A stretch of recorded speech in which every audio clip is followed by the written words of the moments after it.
तो यार अगर आप भी इस वीडियो में आए हैं तो मतलब आप लोग भी डेस्परेट हैं इस चीज़ को जानने के लिए कि मैथ्स को एफिशिएंटली कैसे पढ़ा जाए, मैथ्स में एफिशिएंसी बढ़ाई कैसे जाए। या देखो बेटा, अगर ये प्रॉब्लम आपके साथ हैं तो इस वीडियो में हम इन्हीं प्रॉब्लम्स के बारे में जो है ना वो डीपली डिस्कस करेंगे। हर चीज़ का हर पॉइंट को जो है पकड़-पकड़ के डिस्कस करेंगे भाई। ठीक है? तो hello everyone, my name is Tarun Yadav, I am your mathematics mentor. सबसे पहले मैं 1-2 चीज़ें क्लियर कर दूँ कि मैथ्स में भी जो है आपको चीज़ें क्रैम करनी पड़ेंगी, मतलब चीज़ों को रटना पड़ेगा। ठीक है? ऐसा कोई मतलब बच्चा नहीं है, सिलेक्टेड बच्चा नहीं है जिसने मैथ्स में चीज़ें रटी ना हो।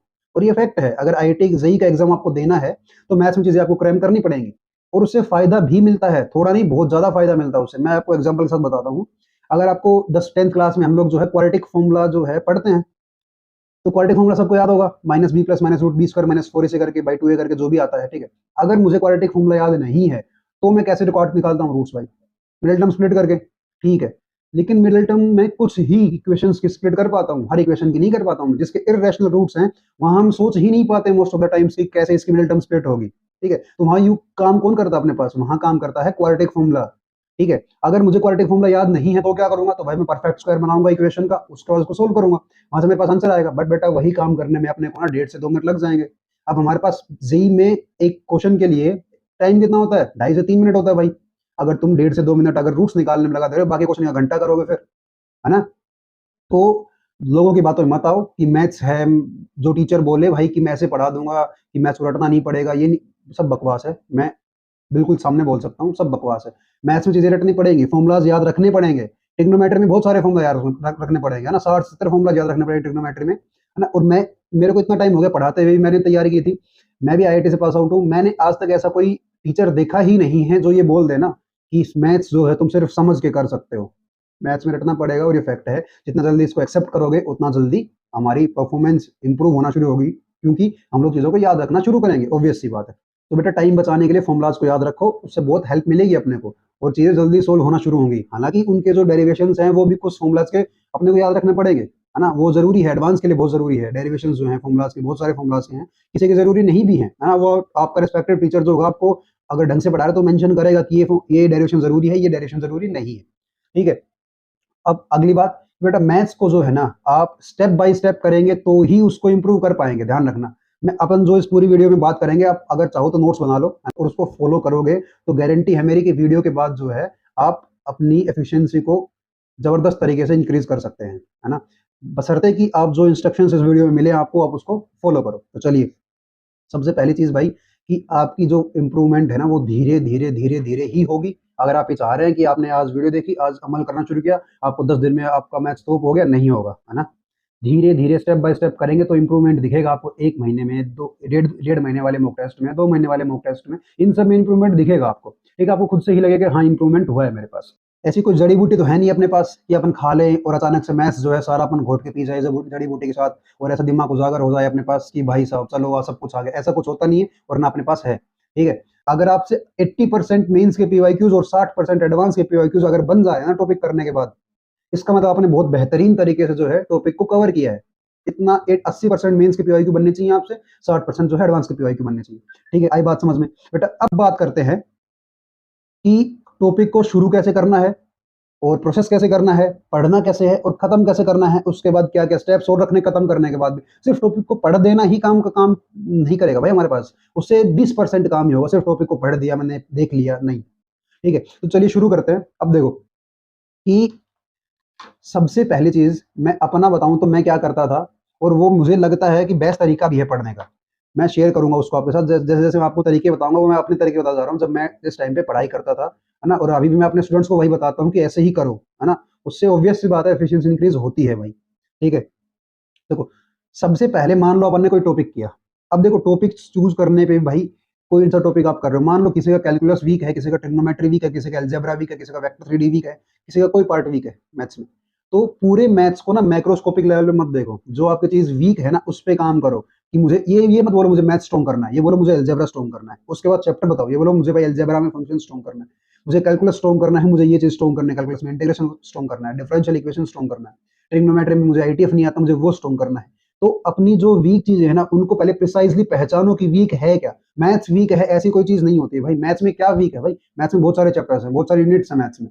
क्या वीक है? हो सकता है आपका ट्रिग्नोमेट्री अच्छा हो, आपका कैलकुलस खराब हो। उल्टा हो सकता है कि आपका कैलकुलस अच्छा हो, ट्रिग्नोमेट्री खराब हो। तो पहले अपनी जो कमियां हैं उनको प्रिसाइजली पहचानिए, है ना, तभी उस पर वर्क कर पाएंगे। तो सबसे पहले हमने क्या किया, कोई टॉपिक चूज किया। एग्जाम्पल मैंने सीक्वेंस सीरीज मान लिया भाई।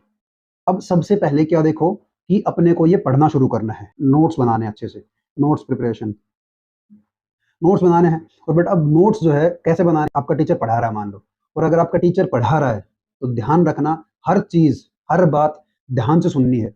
क्योंकि एज ए टीचर मैं बता रहा हूँ बहुत सारी ऐसी चीजें होती हैं, इनफैक्ट बहुत सारी होती हैं जो टीचर लिखवाता नहीं है कॉपी में बट मुंह से बोल देता है, और वो जरूरी होती हैं। बच्चे जनरली उनको इग्नोर कर देते हैं। बट अगर ऐसी कोई बात है, आपको लगे कि ऐसी बात है, पढ़ाते टाइम नोट्स बना रहे हैं आप, तो उसको क्या करें, साइड में है लिख ले भाई। साइड में ब्रैकेट बना के, बॉक्स बना के लिख ले। आपको नोट्स अच्छे नहीं बनाने, ध्यान रखना। अच्छे इन द सेंस दिखने में अच्छे हों ये जरूरी नहीं है, पढ़ने में अच्छे हों ये जरूरी है। नोट्स से आपका सिलेक्शन होना चाहिए। नोट्स आपको बेचने नहीं है भाई कि आपको सुंदर सुंदर लिखना है ना। नोट्स ऐसे बनाओ आप पढ़ने में से कंफर्टेबल हो और आपको आसानी से समझ में आए कि हाँ सर ने ये बोला था उस टाइम पे। जैसे एक नोट्स में देखा ये चीज है, आपके दिमाग में आना चाहिए कि अच्छा ये लाइन देख के मुझे समझ में आ रहा है कि सर ने उस दिन उस जगह पे खड़े होकर उस क्लास में ना ये लाइन ऐसे एज इट इज बोली थी। ऐसे नोट्स होने चाहिए आपके, ठीक है। अब अगली बात, नोट्स आपने बना लिए, सारी चीजें लिख ली हैं, चलो लिख दिया भाई, साइड में जो इंपॉर्टेंट चीज है वो लिख ली। अब नोट्स बनाते टाइम ये बात ध्यान रखना है भाई कि 2 पेन का तो यार कम से कम यूज करो। हालांकि मतलब बच्चे फालतू में डायलॉग मारते रहते हैं कि सर बायो थोड़ी है, ज्यादा यूज नहीं। मिनिमम 2 पेन से आपको यूज करने हैं, मिनिमम 2 पेन तो यूज करने ही करने हैं। एक से जो है हाईलाइटेड पार्ट लिखेंगे, जो इंपॉर्टेंट पार्ट होगा, जैसे फॉर्मूले होंगे उन पर अपन क्या करेंगे, मार्क कर देंगे। ज्यादा मतलब फैंसी टाइप कुछ नहीं करना है, बस जो इंपॉर्टेंट चीज है ना वो दूर से ही पॉइंट आउट होनी चाहिए कि अगर कॉपी खोल दो, हाँ ये इंपॉर्टेंट है, ये पॉइंट इंपॉर्टेंट, इस पे मैंने रेड पेन से मार्क किया है, ये पॉइंट इंपॉर्टेंट। आई बात समझ में? तो ये चीजें, ये सब चीजें ध्यान रखनी है आपको। अब देखो, आपने नोट्स पढ़े, देखो सबसे इंपॉर्टेंट बात बता रहा हूँ मैं, अगर आपने नोट्स पढ़े, नोट्स बनाए, टीचर ने पढ़ाया, चैप्टर कंप्लीट हुआ, आपको कुछ अगर समझ में नहीं आए ना, तो लिटरली बता रहा हूँ, यूट्यूब पे जाओ, सर्च मारो, बहुत सारे ऑप्शन मिलेंगे आपको, है ना। आप वहां से हेल्प लो भाई। जहां से समझ आए ना वहां से हेल्प लो। हमारा काम है चीज को अच्छे से समझना, हमारा क्या काम है, चीज को अच्छे से समझना।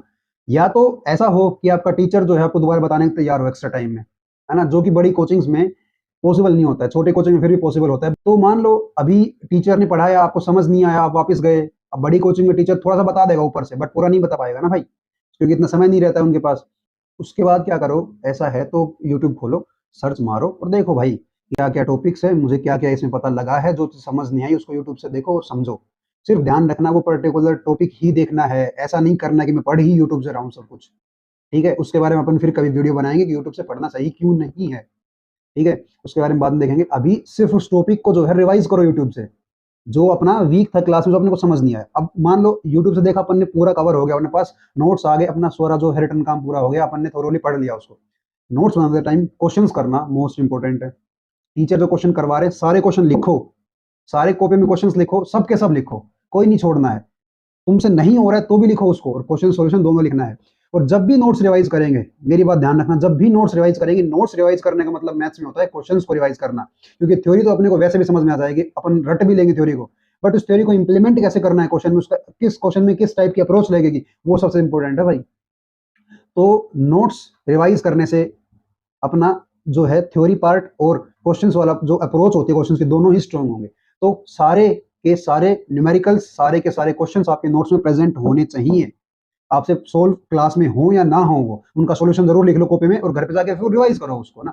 आपने आज नोट्स बनाए हैं, आपने आज अगर नोट्स बनाए हैं तो आज ही घर पे जाके पढ़ो। जब तक नहीं पढ़ोगे समझ में नहीं आएगा, क्योंकि जेई का सिलेबस है, बोर्ड्स का नहीं है कि एक बार पढ़ लिया, एक हफ्ते बाद रिवाइज कर लिया, हो गया। नहीं, आज पढ़ा क्लास में, अब घर पे जाते ही उसको रिवाइज करो। अगली क्लास से पहले रिवाइज करके आओ उसको, फॉर श्योर रिवाइज में क्वेश्चंस भी रिवाइज करो और साथ में थ्योरी भी रिवाइज करो। और क्वेश्चंस रिवाइज करने का मतलब ये नहीं कि पन्ने पलट दिए, पढ़ लिया ना। क्वेश्चंस रिवाइज करने का मतलब ये है बेटा कि क्वेश्चन देखो कॉपी से और कॉपी में सोल्व करो उसको खुद से बैठ के, कि हाँ क्लास में सर ने करवा दिया था ऐसे, अब मैं खुद कर देखता हूँ कि मेरे को याद भी है कि नहीं। नहीं है तो सॉल्यूशन देखो, आपको समझ में आएगा फिर से, ठीक है। ये काम अपने को करना है नोट्स बनाते टाइम। अपने नोट्स बन गए पूरे, अपने क्वेश्चन सोल्व कर लिए नोट्स के, अपने रिवाइज कर लिया नोट्स का, आगे बात समझ में। अब क्या करो, अपने पास मॉड्यूल या डीपीपी या क्वेश्चन बैंक्स तो होते ही होते हैं अपने पास, उनके क्वेश्चन सोल्व करना शुरू करेंगे। वो हालांकि वो नोट्स बनाते बनाते के टाइम में अपने को शुरू कर देना है। तो अपन शुरू करते रहेंगे। उसमें भी ऐसा नहीं है कि डायरेक्ट जेईई एडवांस पे कूद गया अपन ना, उससे भयंकर वाला डिप्रेशन आएगा, डिमोटिवेट होगे, क्योंकि आपसे क्वेश्चंस नहीं होंगे मेंस एडवांस की शुरुआत में।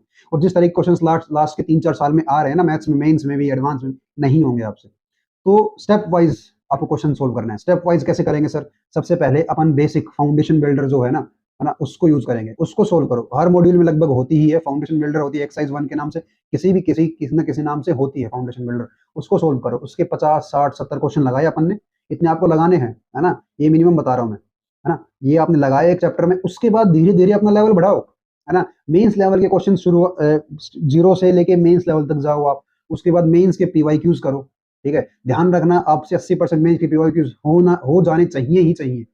उसके बाद क्या करो, एडवांस की तैयारी उसी चैप्टर पे।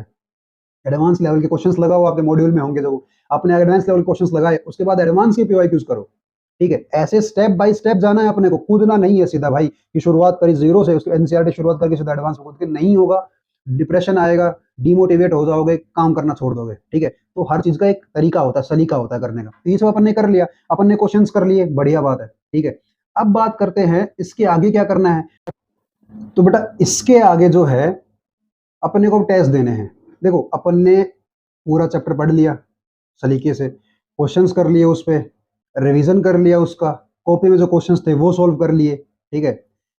और फिर अपन ने मॉड्यूल कर लिया, अपन ने क्वेश्चन बैंक और डीपीपी कर लिया। अब एक चैप्टर पे मैं आपको बता दे रहा हूँ, ऑन एन एवरेज जब आप चैप्टर पढ़ते हैं तो उस पे कम से कम आपको 150 से 200 क्वेश्चन करने ही करने हैं भाई। उससे कम क्वेश्चन करोगे तो नहीं काम चलेगा।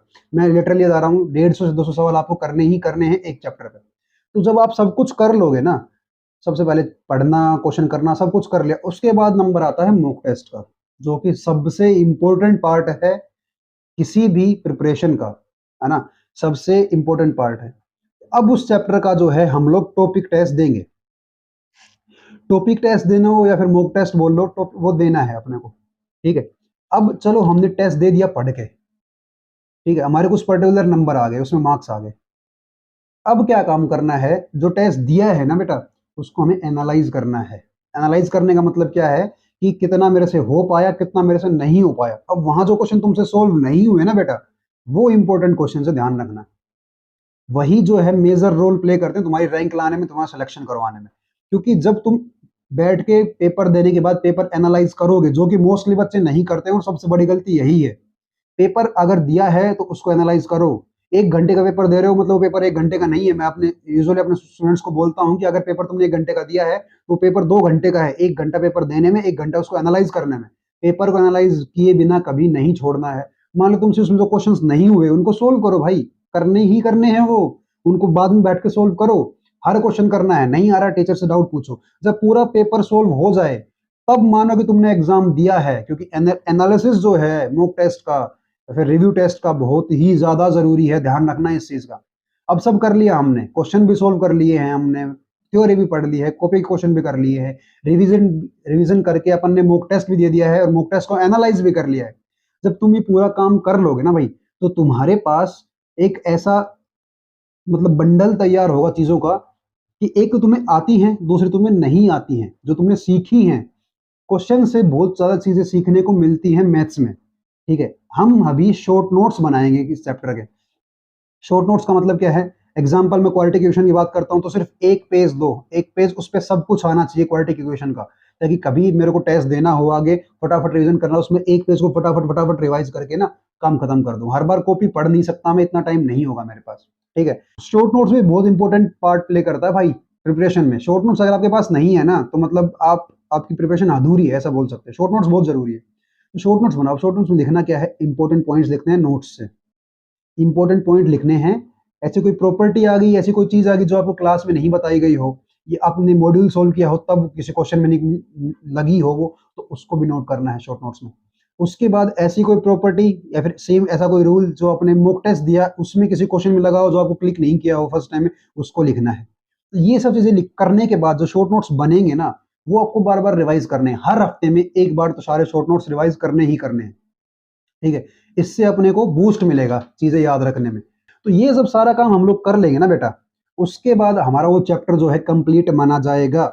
इससे पहले अगर आपने इसमें एक भी चीज छोड़ दी है, नोट्स बनाना, नोट्स रिवाइज करना, कॉपी क्वेश्चन पढ़ने, कॉपी क्वेश्चन लिखने, है ना। उसके बाद अपने डीपीपी सोल्व करने, मॉड्यूल सोल्व करना, मॉड्यूल की एक्सरसाइज बेसिक फाउंडेशन बिल्डर से लेके पीवाईक्यूज करना मेंस के, फिर एडवांस के पीवाईक्यूज करना बेटा। उसके बाद अपने पास रिवीजन करके अपने को मॉक टेस्ट देना, मॉक टेस्ट के क्वेश्चन एनालाइज करना, पूरा मॉक टेस्ट एनालाइज करना। उसके बाद जो भी अपने पास नॉलेज इकट्ठी हुई है उस चैप्टर के बारे में, लास्ट पॉइंट पे उसके शॉर्ट नोट्स बनाना। ये अगर काम किए हो तो अपने पास पूरा एक चैप्टर अपना रेडी है। और ये बताने में इतना लंबा चौड़ा काम लग रहा है बेटा, लेकिन इन जनरल इसमें से 50% काम तो हम करते ही हैं ना। जब पढ़ते हैं तो नोट्स बनाते हैं, पढ़ते हैं, रिवाइज करते हैं, टेस्ट देते हैं, बस उसका एनालिसिस नहीं करते हैं। तो ये सारा काम अपने को करना है।